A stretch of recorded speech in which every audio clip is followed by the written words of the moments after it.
The exploration vessel New Horizon cut through the darkness of space toward the distant planet. Kepler 442c Captain Jake Morrison stood on the bridge watching the alien world grow larger on the main screen. The planet looked like a marble split in half, with one side glowing white from eternal sunlight and the other side dark as coal from endless night. Dr. Lisa Carter joined him at the viewing window. She was the mission's xenobiologist and had spent 3 years studying the data they received from the initial probe scans. The planet fascinated her because it was tidally locked, which meant one side always faced the star while the other side stayed in permanent darkness. "The night cycle lasts 500 hours, Lisa said as she checked her tablet. "That's more than 20 Earth days of complete darkness and temperatures that drop to minus 180 degrees Celsius. Jake nodded and turned to his communications. Officer Amy Johnson, who was monitoring the sensor readings. "Any signs of life down there?" Amy's fingers danced across her console. "The thermal scans show massive underground heat signatures on the dark side. Whatever is down there has found a way to survive the cold." Engineer Tony Rodriguez looked up from his station. "The geological surveys show the planet has incredible geothermal activity. There are hot springs and volcanic vents all over the place, especially on the boundary between the light and dark sides." Jake made his decision. "We'll establish orbit and send down a landing party. I want to know what's generating those heat signatures." The New Horizon entered orbit around the strange world. From space they could see the sharp line where eternal day met eternal night. The light side glowed with ice fields and frozen oceans, while the dark side showed only black emptiness, broken by occasional red glows from volcanic activity. Jake selected his away team carefully.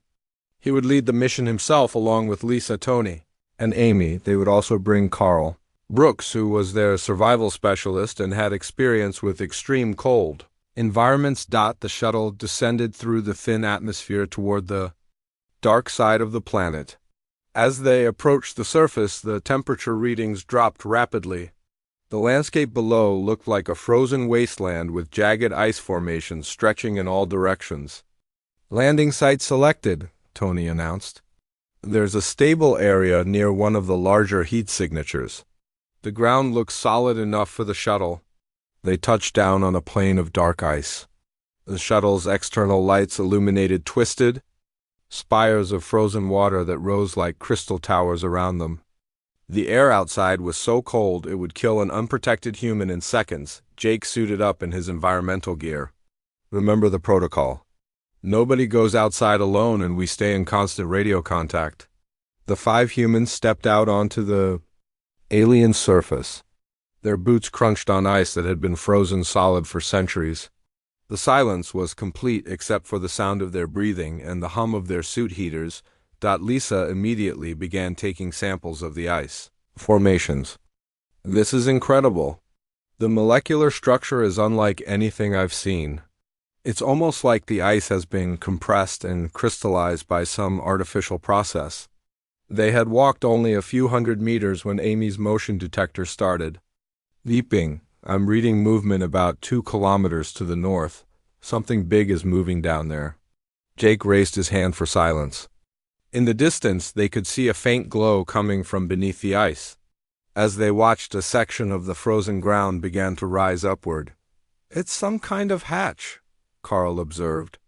"Something is opening up from underground." The ice hatch lifted completely, and warm air rushed out, creating a cloud of steam in the frozen atmosphere. A ramp extended from the opening, and figures began to emerge. The aliens were tall and thin, with pale, translucent skin that seemed to glow with its own inner light. They moved gracefully despite the extreme cold and wore what looked like environmental suits made from some kind of organic material. One of the aliens approached the human group. It was nearly 7 feet tall, with long limbs and large eyes that reflected the light from the human's equipment. When it spoke, its voice was musical and strange. Amy quickly activated her universal translator. The device worked to decode the alien language, and after several minutes of analysis, it began producing rough translations. "We are Velathi," the alien said through the translator. "I am Zethkar. We have watched your skyboat arrive. You come from the warm places beyond the night. Jake stepped forward. I'm Captain Jake Morrison.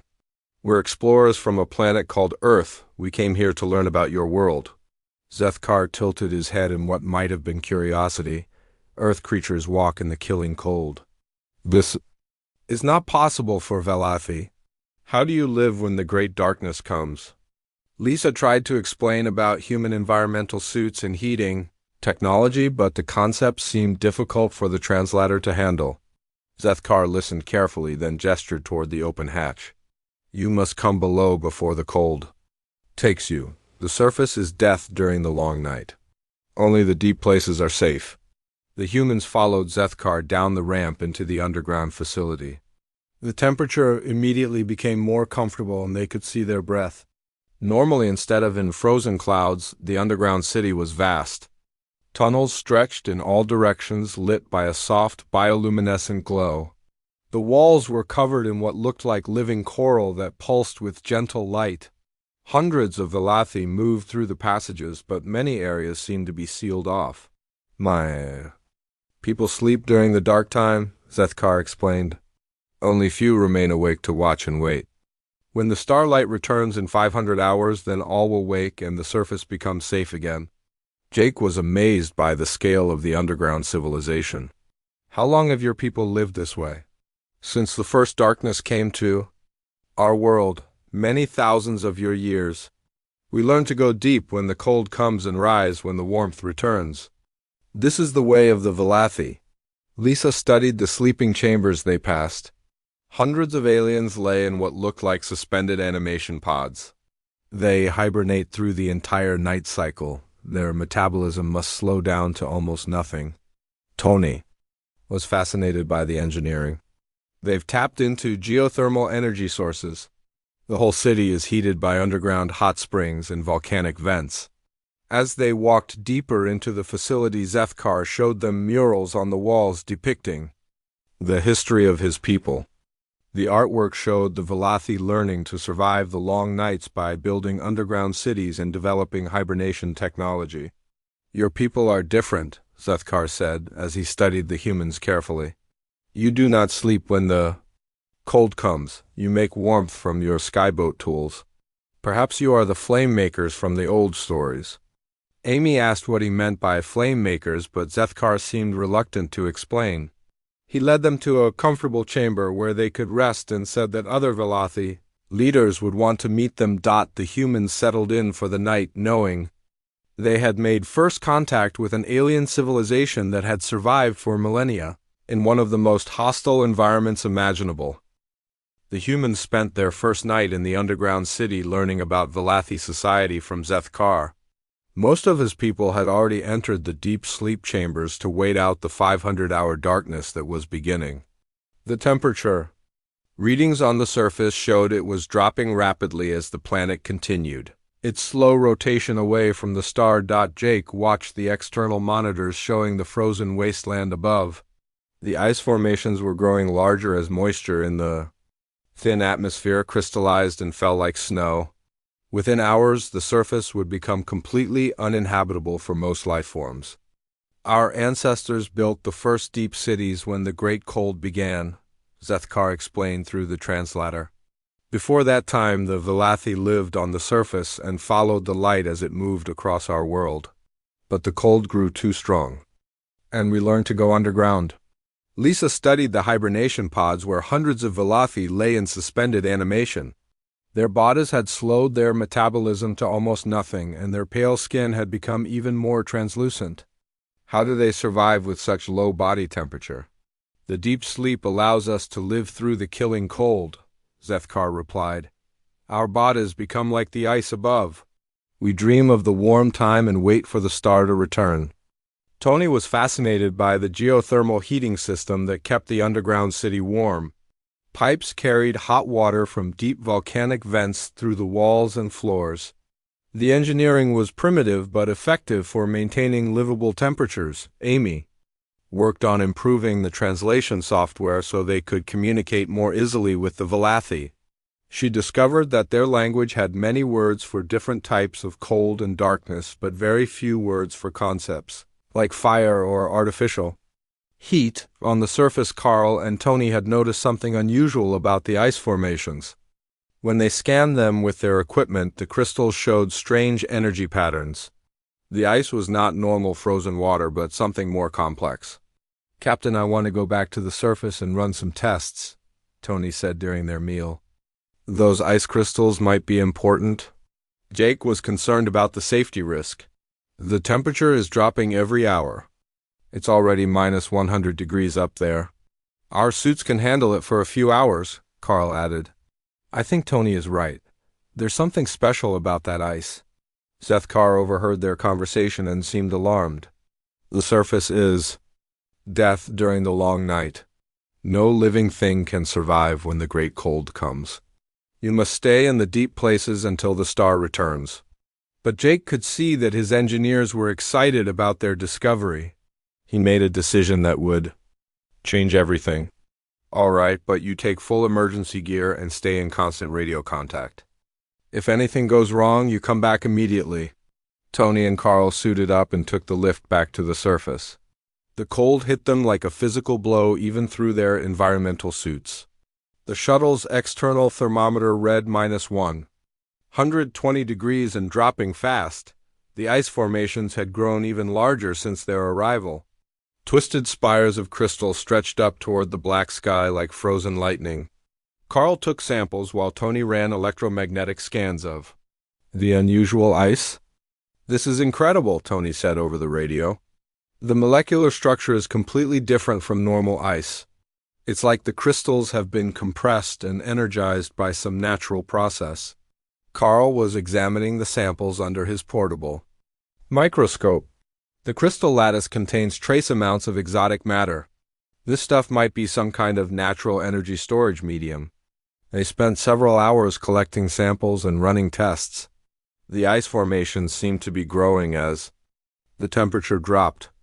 New crystals formed and connected to the existing structures, creating a network of frozen energy. Meanwhile, underground, Lisa was learning more about Valathi history from Zethkar.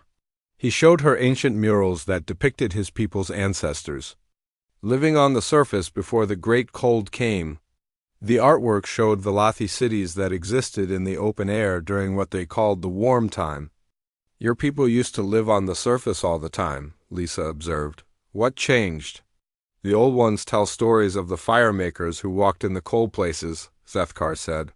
"But these are myths from before the deep cities. No creature can make fire from ice." Amy was recording everything for the mission reports. She noticed that the Valathi seemed to have no concept of artificial heating beyond their geothermal systems. They had never developed technology to create warmth or light independently.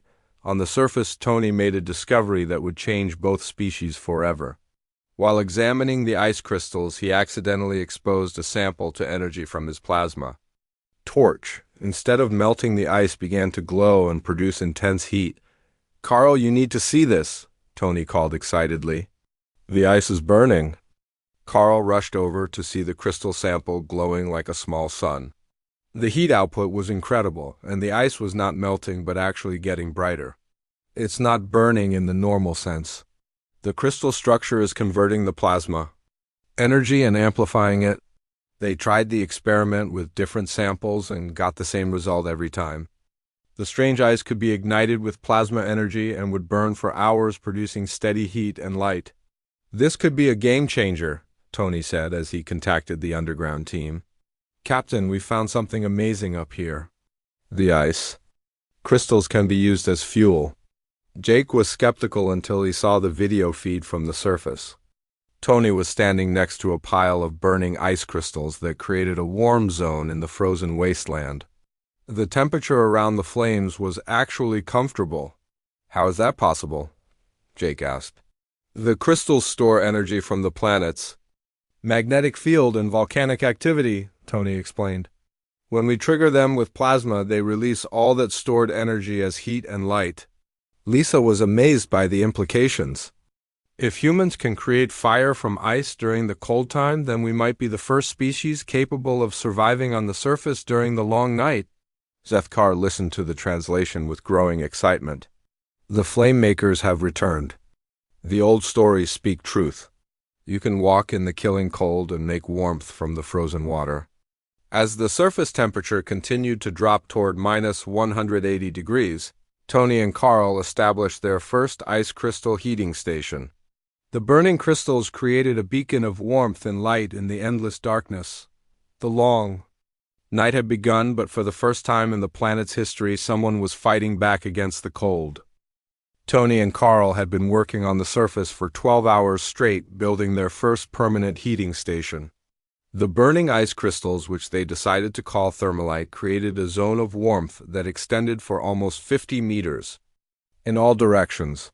The temperature in their work area stayed at a comfortable 20 degrees, while the surrounding frozen wasteland remained at minus 160 degrees. "We need to build more of these stations," Tony said as he adjusted the plasma igniters. "If we can create a network of heating points, we could establish a permanent human presence on the surface." Carl was busy harvesting more thermalite crystals from the nearby ice formations. The strange crystals were everywhere and seemed to grow larger and more numerous as the temperature dropped. "There's enough raw material here to power a small city for years." Underground Jake was monitoring their progress through the radio link. The successful surface operation was drawing attention from other Velathi communities across the planet. Zethkar explained that news of the flame makers was spreading through the underground communication networks.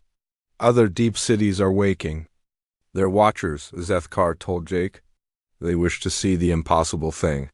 Creatures who make fire from ice during the killing cold." Lisa was working with Amy to analyze the data from the surface experiments.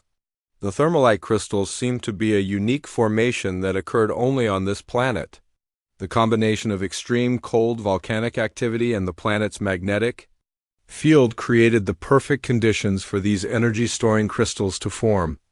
"The crystals are like natural batteries," Lisa explained to Jake. "They absorb energy from multiple sources over long periods, then release it all at once when triggered. It's the most efficient energy storage system I've ever seen." Amy was busy improving the translation software to handle more complex scientific concepts.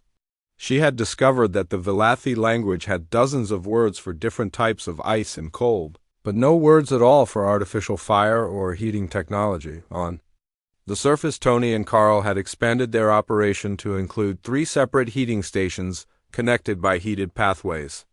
They could now move freely across a large area of the frozen landscape while staying warm and comfortable. "The thermal efficiency is incredible," Tony reported during his regular check-in. "One handful of thermalite crystals burns for 6 hours and produces enough heat to warm a small building." Carl had developed a simple but effective method for harvesting and processing the crystals.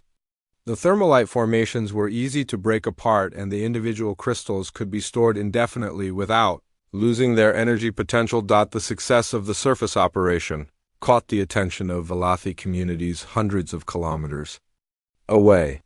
Representatives from distant deep cities began making the dangerous journey through underground tunnels to witness the humans who could survive the killing cold. Zethkar introduced Jake to Elder Vexthara, who had traveled from the largest Velathi city on the planet. She was ancient even by Velathi standards and had lived through dozens of the 500-hour night cycles.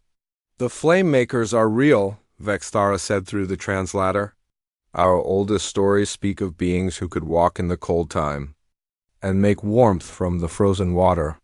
We thought these were myths, but you have proven the ancient tales true." Jake was curious about these old stories. "What do the legends say about the flame makers?" "They came from the sky in the time before the deep cities," Vexthara explained. "They taught our ancestors to survive the great cold, but then they vanished. Some say they went back to the stars.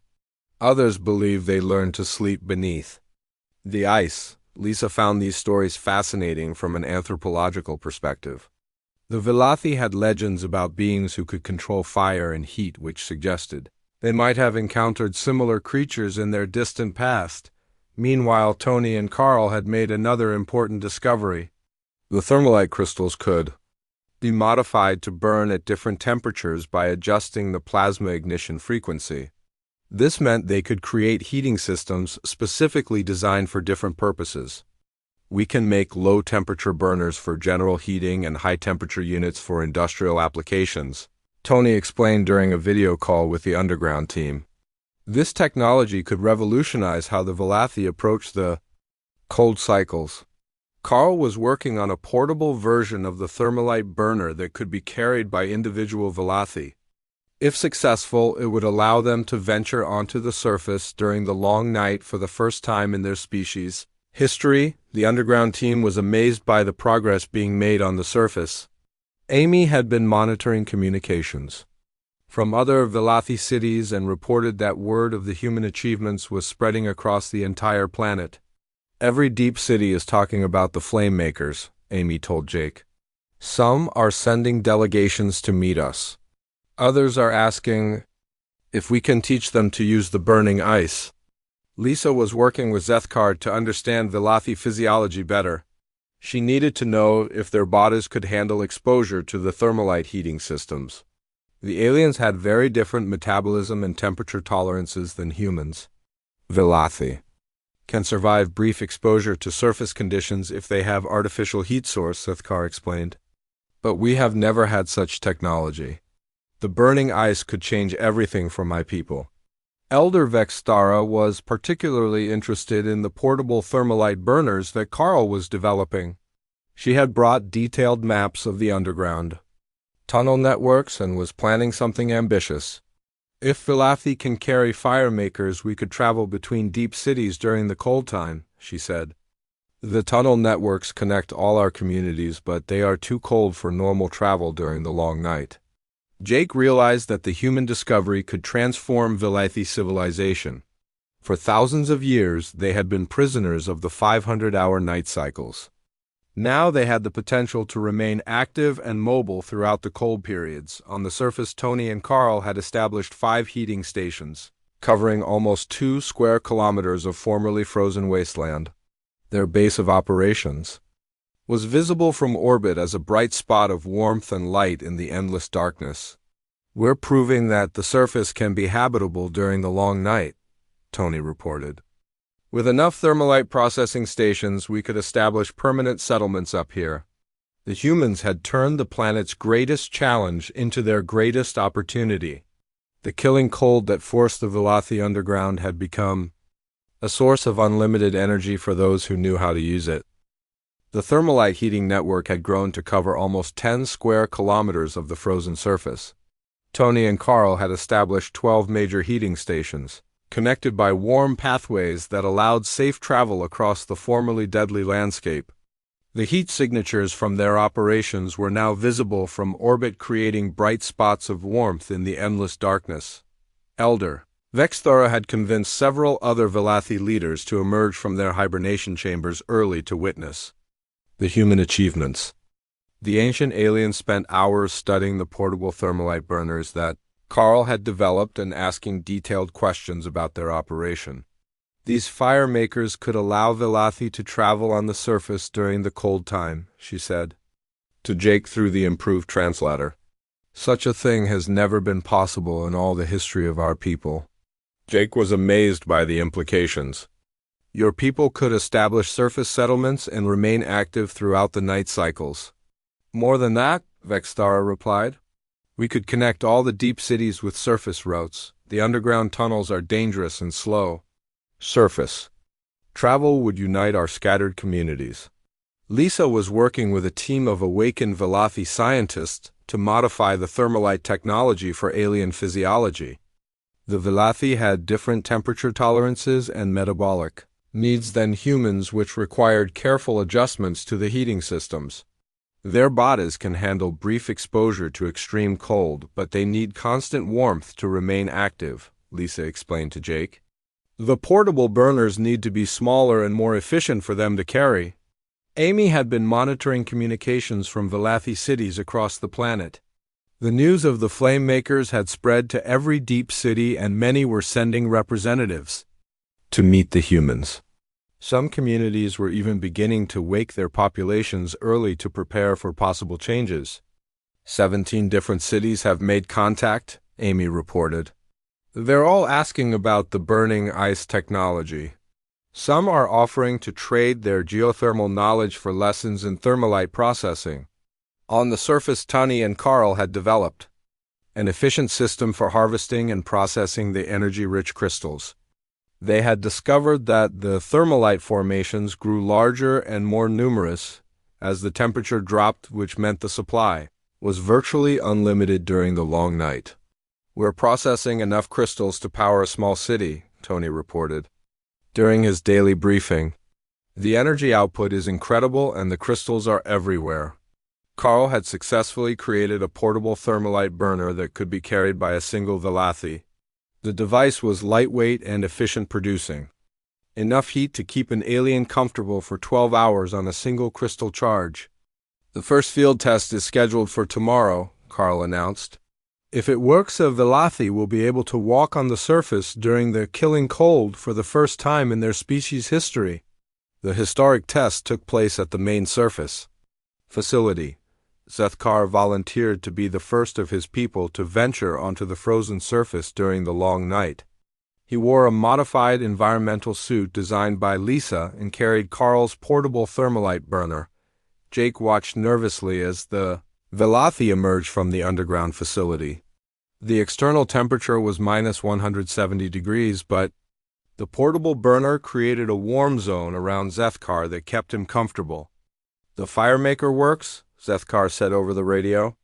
"I can feel the warmth. The killing cold cannot touch me." The alien walked slowly across the frozen landscape, staying within range of the heating stations. His movements were careful but confident, as he experienced the surface during the night cycle for the first time in his life. "This is impossible," Elder Vexthara said as she watched the video feed. "No Velathi has walked the surface during the cold time since the ancient stories. The flame makers have returned the lost knowledge to us." Lisa was monitoring Zethkar's vital signs through sensors in his suit. The Velathi's body temperature remained stable and his metabolism stayed within normal ranges despite the extreme external conditions. "The portable burner is working perfectly," Lisa reported. "His body is handling the surface exposure with no problems." The successful test attracted attention from Velathi communities across the planet. Within hours of the announcement, dozens of deep cities were requesting instructions for building their own thermalite processing facilities. Amy worked frantically to translate the technical specifications into Velathi language. The aliens had the basic engineering knowledge needed to build the burners, but they lacked experience with plasma ignition systems. "We'll need to send human technicians to help with the initial installations," Amy suggested. "The Velathi understand the theory, but they need hands-on training with the equipment." Jake was already planning the expanded mission. "We can establish training centers at major Velathi cities. Small teams of humans can teach the locals how to build and maintain the thermalite systems." Tony and Carl had proven that humans could not only survive but thrive on the surface during the long night. Their heating network was expanding daily, and they were processing enough thermalite crystals to supply multiple Velathi communities. "We're ready to begin large-scale operations," Tony announced.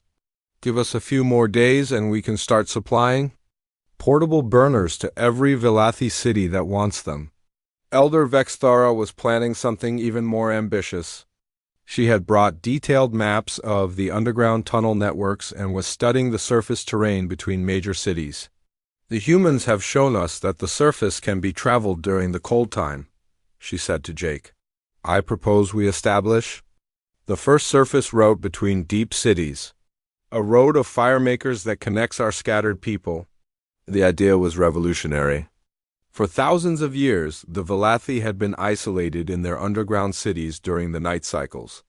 Now they had the technology to remain connected and active throughout the cold periods. Lisa was fascinated by the cultural implications. This could transform their entire civilization. They've built their society around hibernation and isolation during the night cycles. Now they can choose to remain active and connected. As the long night continued past its halfway point more, Velathi communities were waking their populations early to prepare for the new possibilities. The humans had not only survived the planet's deadliest period but had given an entire alien civilization the tools to reclaim their world. The thermalite fires burning across the frozen landscape had become beacons of hope for a species that had accepted the tyranny of the cold for millennia. The 500-hour night was finally coming to an end. Jake stood at the main observation window watching the eastern horizon, where the first pale glow of the returning star could be seen. The long darkness that had gripped this side of the planet was about to give way to the warm time that the Valathi had waited for through their hibernation cycles, but this awakening would be different from all the others in Valathi history. Instead of emerging from their underground cities to find the same frozen wasteland they had left behind, the aliens would discover a transformed world. The surface was now dotted with thermalite processing stations and heated pathways that had remained active throughout the entire night cycle. Tony and Carl had spent the last 100 hours expanding their heating network to cover almost 50 square kilometers. The system included 20 major processing stations connected by warm travel routes that maintained comfortable temperatures even in the deadly cold. "The infrastructure is ready for permanent occupation," Tony reported to Jake. "We could establish the first surface colony on this planet and maintain it year-round." Elder Vexthara had coordinated with leaders from 12 different Valathi cities to plan the most ambitious project in their species' history. Using human-designed thermalite technology, they would build the first surface route connecting distant communities during the cold cycles. "The Flame Makers have given us back our world," Vexthara said to Jake as they reviewed the construction plans. "For the first time since the ancient stories, we can travel and live on the surface during the killing cold." Lisa had been working with Valathi engineers to adapt the thermalite systems for large-scale use. The aliens had excellent underground construction skills but needed human expertise to build effective surface installations in the extreme cold. "They learn quickly," Lisa told Jake. "Once they understand the basic principles, they can improve on our designs. Some of their modifications are actually more efficient than our original systems." Amy had established communication links with Valathi cities across the planet. The news of the surface heating technology had spread to every community, and many were already beginning construction of their own thermalite processing facilities. 43 cities have requested technical assistance," Amy reported. "They all want to build heating stations before the next night cycle begins." As the star rose higher in the sky, the Valathi began emerging from their hibernation chambers. In massive numbers, thousands of aliens who had slept through the long darkness awoke to find their world permanently changed by the Flame Makers from the stars. Zethkar led the first group of Valathi onto the surface through the heated pathways. The aliens moved carefully at first, unsure about walking in areas that had been deadly frozen wasteland when they went to sleep. But the warm zones created by the thermalite burners made surface travel completely safe. "The ice no longer rules the cold time," Zethkar announced to his awakening people. "The Flame Makers have taught us to make fire from the frozen water. We can live and travel on the surface during any season." Jake watched as hundreds of Valathi explored the surface installations that had been built during their hibernation. The aliens were fascinated by the thermalite processing stations and the warm pathways that connected them. Many had never seen the surface during the night cycle because it had always meant certain death. Elder Vexthara announced the formal beginning of construction on the Great Surface Route that would connect the major Valathi cities. Human engineers would work alongside alien construction teams to build a network of heated roads and way stations across the frozen continent. "This marks the beginning of a new age for the Valathi people," she declared. "The cold cycles will no longer divide us. Our cities will remain connected throughout all seasons." Tony and Carl were selected to lead the human technical teams that would help establish thermalite technology across the planet. They had become experts in processing the energy-rich crystals, and their methods would be taught to Valathi engineers in every major city. "We'll establish training centers at 12 different locations," Tony explained to Jake. "Each center will teach local teams how to build and maintain their own thermalite systems. Lisa was appointed as the chief liaison between human and Velothi scientists. She would coordinate research efforts and help both species learn from each other's knowledge and expertise. The Velothi have thousands of years of experience with underground engineering and geothermal energy, Lisa pointed out. Combined with our surface technology, we can create even better heating systems. Amy would manage the communication networks that connected all the new installations. The Velothi needed reliable contact between their cities during the cold cycles, and the surface stations would serve as relay points for their messages. Jake negotiated a formal alliance between humanity and the Velothi that established the first permanent human colony on Kepler 442c. The New Horizon settlement would serve as a research station, cultural exchange center, and training facility for both species. This partnership benefits everyone, Jake explained during the signing ceremony. Humans learn about underground engineering and long-term survival techniques, while Velothi gain surface technology and systems. The colony was built around the largest thermalite processing station, which served as both a practical heat source and a symbol of cooperation between the two species. The facility could produce enough energy to power a small city and would remain active throughout all seasons. As the star reached its full brightness and the warm time officially began, Jake stood with Zethkar and Elder Vexthara watching Velothi. Construction teams began work on the Great Surface Route. The heated road would stretch across hundreds of kilometers, connecting communities that had been isolated from each other for millennia. The 500-hour nights are no longer times of death and separation, Vexthara said. They have become periods of continued growth and connection. The Flame Makers have freed us from the tyranny of the cold. Carl and Tony were already training young Velothi engineers in thermalite processing techniques. The aliens showed natural talent for working with the energy crystals and were developing improvements to the basic systems. They'll surpass our abilities within a few years, Carl predicted. The Velothi understand this planet better than we do. Once they master the technology, they'll create things we never imagined. The story concluded with Lisa and Zethkar working together in the new joint research facility, studying ways to improve thermalite efficiency and develop new applications for the technology. The humans had not only survived the planet's deadliest period, but had helped an entire civilization overcome the greatest challenge in their history. The lights of the surface settlements twinkled across the landscape like stars brought down to Earth. The long night no longer held terror for the Velothi because they had learned to burn ice for warmth and make fire from the frozen darkness itself.